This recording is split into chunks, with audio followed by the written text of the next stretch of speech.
Yan guys, ang luto ko last Friday night kasi may mga bisita nga kami. Yung mami at dalawa kong sister-in-law at saka yung sister-in-law ko na may friend siya, naka-friend din namin na may tatlong anak. So, tuwang-tuwa yung anak ko na babae. At least may mga kalaro na siya. Ayan, yung eggplant na yan, first time ko talagang magluto nito. So, kung anong nasa isip ko, anong meron sa fridge, yan lang agad bilis talaga pagkaluto kasi hindi sa plano na pumunta sila dito sa amin ang sabi lang niya tuwing Friday kasi sila ang pumupunta dito tapos ang kapatid niya sabi niya pwede makapunta din yung kaibigan ko okay kung anong nasa fridge ko din syempre blessing din yung pag may mga bisita ka no so yun na ayan so yung talong na yan pala hiniwa-hiwa ko lang tapos naglagay ako ng mantika sa bowl na may asin, black pepper, paprika or garlic powder. Kung wala kayong paprika, pwede din yung chili powder, okay? Tapos binake ko siya ng about 200 degrees in 15 minutes. Pag alam mo na ng medyo golden brown na siya, ahunin mo na siya sa oven. At pagkatapos mo na yung minced beef na may tomato sauce at saka may salt, black pepper, ganon. So, yung minced beef na yan, boiled na siya, kaya i-mix mo lang ha. Tapos, i-bake ulit ng mga around 200 degrees, 14 minutes, ganon lang siya kadali. Pero alam niyo guys, ang sarap talaga niya. So, ito naman, meron tayong mantika at saka luya, bawang, saka sibuyas.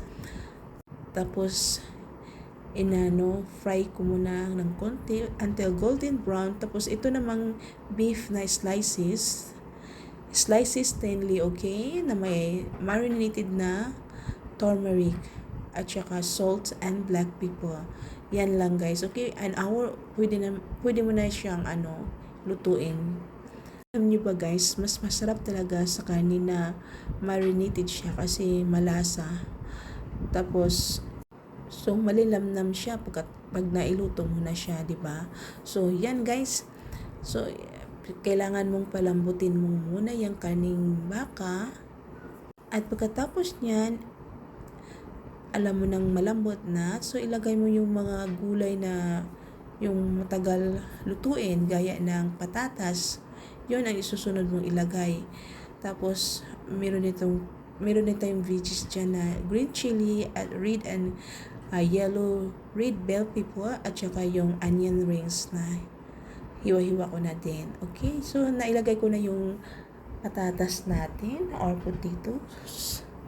So, hinahalo-halo ko na lamang at tinitikman-tikman ko kung malambot na ba ito.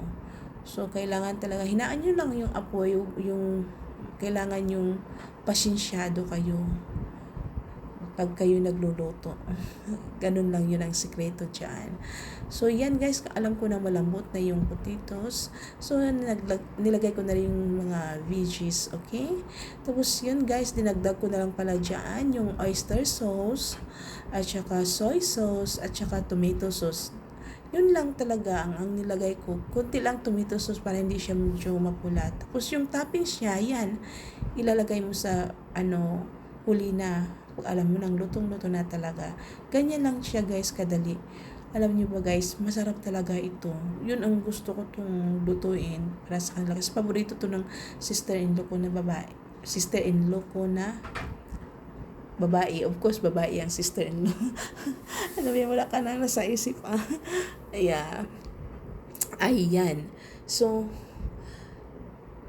at ito pala ay nakuha ko to sa aking biyanan na babae. Pero hindi niya ako sinabi, ganito ang pagluluto, ganito. Basta binigay niya yung recipe, tapos yung pinapakain niya sa akin. Tuwing kakain kasi ako ng mga pagkain, nilalasap ko, excuse me.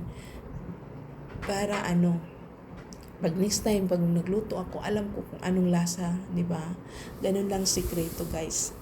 Pero siguro mahilig lang talaga ako magluto. Kung anong lang niluluto ko. Thank you for watching.